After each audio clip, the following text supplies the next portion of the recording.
Good day sa inyo, netizens. Napakataas na nga na kompetisyon ngayon pagdating sa market ng scooter. At marami nagtatanong sa inyo kung bakit daw SYM Jet X ang isa sa mga recent purchase ko. At ano nga ba ang mga naging deciding factor ko kung bakit ito ang binili ko. Kaya't ngayong araw, sasagutin natin ang katanungan na yan dahil pag-uusapan natin ang 5 reasons to buy SYM Jet X 150. Simulan na natin. Tara!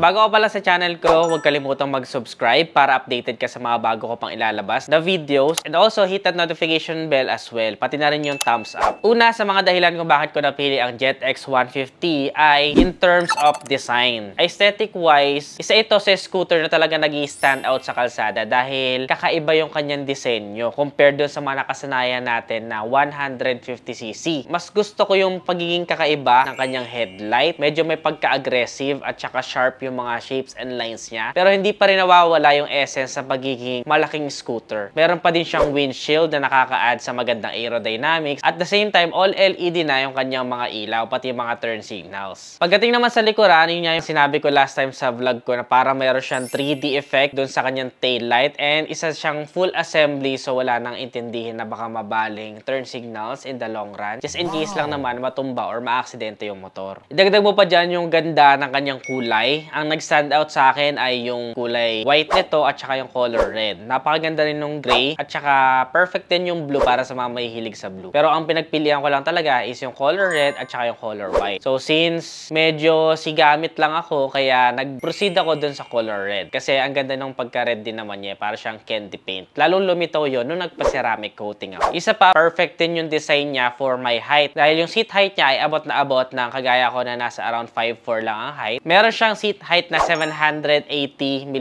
So, very Asian height friendly po ang motorsiklo na ito. So, kahit yung mga short riders ay kayang-kayang imaneho ito. Even yung mga lady riders natin dyan. For tall riders naman, dahil malaki din naman yung design ng motorsiklo, hindi ka naman magmumukhang sobrang laking bulas dito sa motor na to. Perfect fit pa rin siya, even for tall riders. Pangalawa sa mga dahilan kung bakit ko binili ang SYM Jet X 150 ay dahil sa kanyang engine or yung pinaka-power. Pagdating kasi sa engine, meron tayo ditong 4 valves. To be exact, ito ay 4-stroke, single cylinder, EFI, kaya matipid din sa gasolina. Liquid-cooled na rin po siya, kaya kahit sa mahabang biyahe, wala tayong alalahanin na baka ma-overheat. Make sure lang na tama yung coolant level. 149.6cc to be exact. So, saktong-sakto ito for daily drive. Ito na yung pinaka-powerful na ma-maximize mo within legal speed limits. At the same time, hindi ganun kalakas sa consumption ng gas. And of course, very environment-friendly na rin po ito because it is now Euro 4 clean emission. Sa power output naman, it can produce 12.3 HP at 8,000 RPM. Habang very decent din na kanyang torque output na merong 12 Newton meters at 6,000 RPM. So even doon sa mga nagkakarga ng mabibigat ay siguradong hindi mabibitin sa kayang ibuga ng motorsiklo na ito. Pati na rin yung mga riders natin na medyo mabibigat din. Pagdating sa mga uphill, sa buhatan, maaasahan talaga ang motorsiklo na ito. So for me, swak na swak siya for daily use or even kapag nag-group ride kayo every weekend, meron kayong long ride, goods na goods ang kaya ibigay na power output ng motorsiklo na ito. Walang beaten factor. Maliban na lang of course kung sanay ka sa mga big bike, syempre ibang point of comparison na yun. But for daily driven bikes or yung mga commuter bikes, napakaganda na ng kanyang kayang i-offer na power output. Talagang nabibigay niya yung tunay na ligayang nararamdaman ko sa pagpumotor.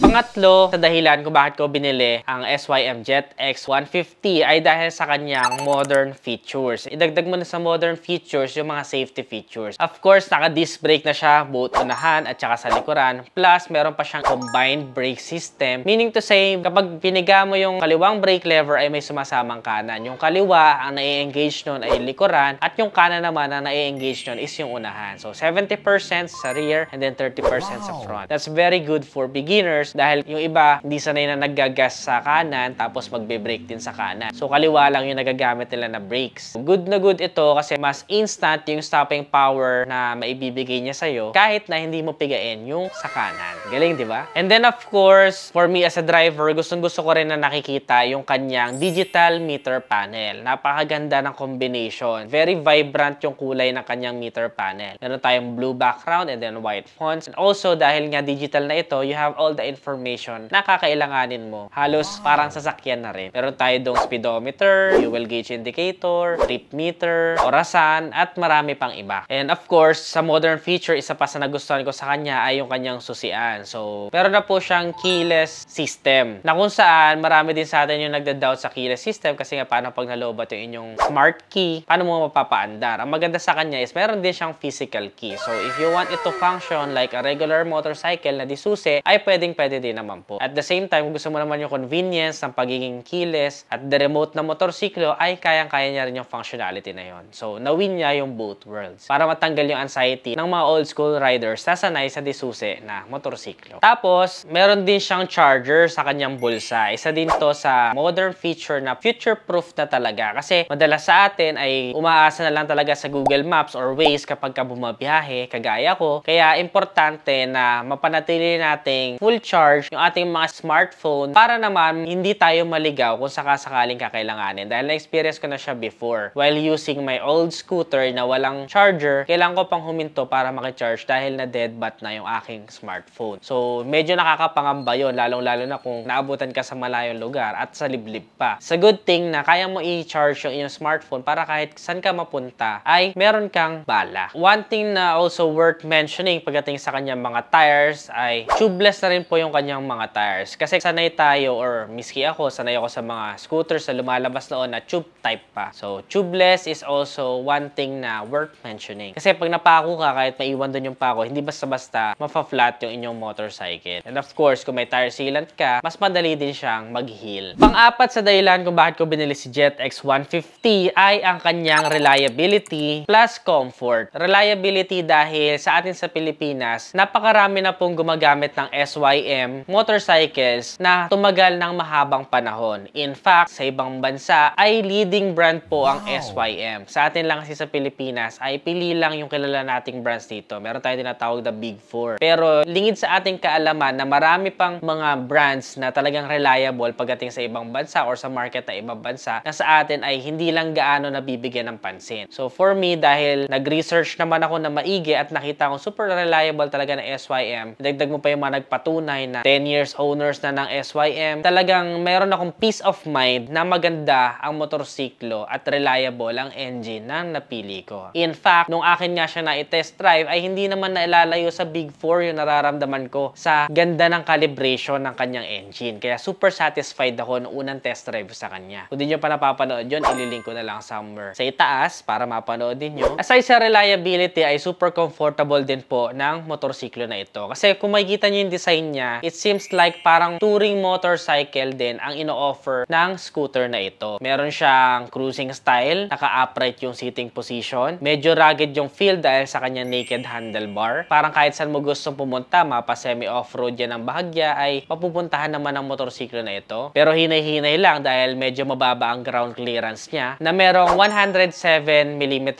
to be exact. Pero ang maganda doon is nakakatulong ito sa kanyang handling dahil mas mababa yung kanyang center of gravity. Idagdag mo pa dyan na meron siyang dual shock absorber sa likuran. So naka-dual shocks po siya kaya mas maganda yung feedback niya pagdating sa mga bumpy roads. And also dahil sa size ng motorsiklo na ito, meron din siyang large compartment na kasyang-kasya yung aking mga essentials sa dapat dalhin every time na magra-ride ako. If kulang pa sa inyo yung kanyang compartment, pwede naman kayo magpakabit ng mga top box like Motaro top box para mas padami kayong mabitbit or even yung helmet ninyo ay maiwanan ninyo inside the box. Available nga para Motaro top box sa aming Shopee, Nedeshop. Lalagay ko yung link dyan sa description box. Added din sa reliability and comfort ay yung kanyang 14 inches wheels. 14 inches wheels yung nakakabit sa aking mga maliliit na scooters before, and that is something na sobrang sarap imaneho dahil napakaganda ng maneuverability at saka kapag ka magko-cornering and banking ka, super agile niya. So hindi ako nanibago sa first drive ko dito sa SYM JetX dahil nga sa kanyang 14 inches wheels. So that's very commendable. For its size ay napanindigan yung 14 inches wheels na napakaganda ng handling. Panglima Panglima and last but not the least sa aking dahilan kung bakit ko binili ang SYM Jet X150 dahil sa kabila ng mga rason na sinabi ko sa inyo kanina ay very competitive po ang kanyang presyo. Sa presyong 135,000 pesos, masasabi ko na super compact na ang motorsiklo na to. Siksik at liglig na sa mga specifications sa motorsiklo na hinahanap ko. At the same time, dahil super reliable nga ang motorsiklo na ito, yung price point na yon ay napanindigan nila at na-translate into good quality motorcycle. Up till now ay dinadrive ko pa rin si SYM Jet X150 and I'm super satisfied at wala akong pagsisisi na ito yung kinuha kong motorsiklo. I'm really satisfied with its performance sa specs and features na kanyang ino-offer and yung peace of mind na naibibigay niya sa akin dahil leading brand ang SYM sa ibang mga countries. At yun na nga ang 5 reasons why you should buy SYM Jet X150. Yun ay mga rason na base sa aking personal experience and mga deciding factor ko kung bakit ito yung motorsiklo na binili ko just recently. At bakit ako napabili simula nung nilabas ito. Kayo netizens, nagustuhan nyo ba ang SYM Jet X150? Or are you planning to buy SYM Jet X150? I-comment nyo naman sa ibaba. Ano pang mga ibang motorsiklo ang gusto nyo mapanood next vlog? Comment your suggestions below. Kung nagustuhan mo to, don't forget to give this video a thumbs up, subscribe. Again, this is Adriano. Always keep it cool and ride safe always.